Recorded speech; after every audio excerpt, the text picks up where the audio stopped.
Et vendredi, c'est le jour du hashtag, avec comme thème aujourd'hui jusqu'où ira la reconnaissance faciale.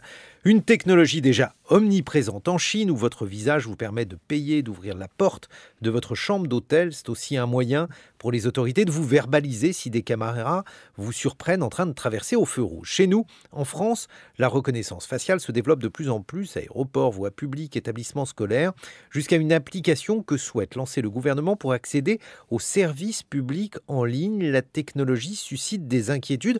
Bonjour Fiona Mogadam. Bonjour Guillaume. La reconnaissance faciale pour le meilleur ou pour le pire, c'est votre hashtag aujourd'hui qui a entraîné de nombreuses réactions. Effectivement, sur la page Facebook de hashtag, plusieurs internautes témoignent de leur grande méfiance vis-à-vis de la reconnaissance faciale.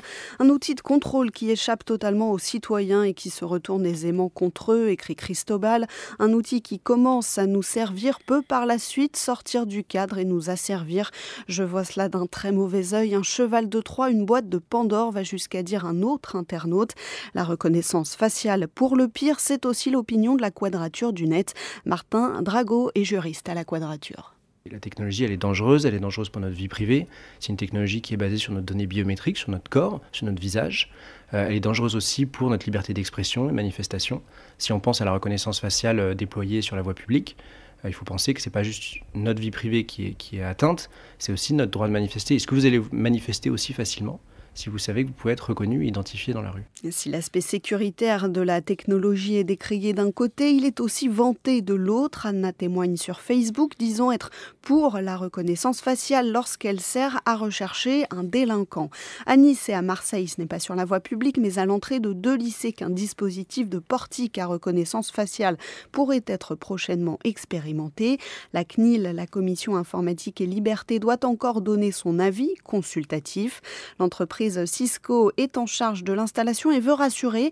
Il y a une différence entre la reconnaissance faciale et la comparaison faciale ou l'utilisation du gabarit des personnes, c'est-à-dire de l'ensemble des points qui composent leur visage sur informatique, n'est pas la même. Gaëtan Fège est responsable de projet et d'innovation chez Cisco France. Quand on parle de reconnaissance faciale, il s'agit généralement d'environnements publics où le gabarit biométrique facial d'une personne est stocké dans une base de données. Et quand on passe dans la rue devant une caméra, la caméra est capable de recalculer un gabarit pour cette personne et d'aller rechercher dans une base de données si ce gabarit correspond à un gabarit connu. Dans le cadre de l'expérimentation prévue dans les établissements scolaires du sud de la France, nous avons utilisé une technologie de comparaison faciale. Donc une personne qui arrive dans l'établissement présente son badge sur un lecteur. Le fait de présenter ce badge déclenche une prise de photo. Cette prise de photo va calculer son profil biométrique et aller comparer avec son profil de la base de données et vérifier qu'il s'agit bien de la même personne. Donc on ne va pas chercher à qui ça correspond, on sait déjà à qui ça correspond et on compare exactement avec celui à qui c'est censé correspondre. La reconnaissance faciale, c'est aussi une technologie que nous sommes nombreux et nombreuses à utiliser au quotidien.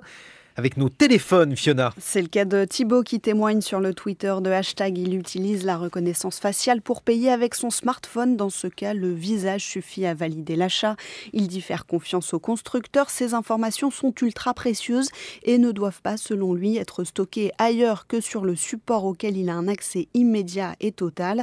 C'est tout le paradoxe de cette technologie que souligne Caroline Lequenroth. Elle est maîtresse de conférences en droit public à Nice et directrice de la Fablex, une unité de recherche en droit qui s'intéresse notamment aux nouvelles technologies. Il est urgent, d'après elle, que le législateur s'empare du sujet. De plus en plus, on autorise des géants du numérique à recueillir vos données biométriques, quelles qu'elles soient. Et il y a des tensions du point de vue de l'usage qui pourrait en être fait au nom de la sécurité. Ce qui d'ailleurs est une difficulté pour le législateur supplémentaire parce que plus ce régime de consentement privé gagne du terrain, plus il sera difficile de légiférer et de justifier sur le terrain de la légitimité l'interdiction de la reconnaissance faciale dans l'ordre public. Pour Caroline Lequenroth, la reconnaissance faciale devrait par principe ne pas être autorisée afin de garantir nos libertés et donc rester une exception. La CNIL appelle depuis plus d'1 an au débat public et également à la mise en place d'une loi ou d'un décret pour encadrer la reconnaissance faciale, comme vous pouvez l'entendre dès à présent sur franceculture.fr. Merci Fiona Mogadam. On retrouve ce hashtag sur le site de France Culture, franceculture.fr.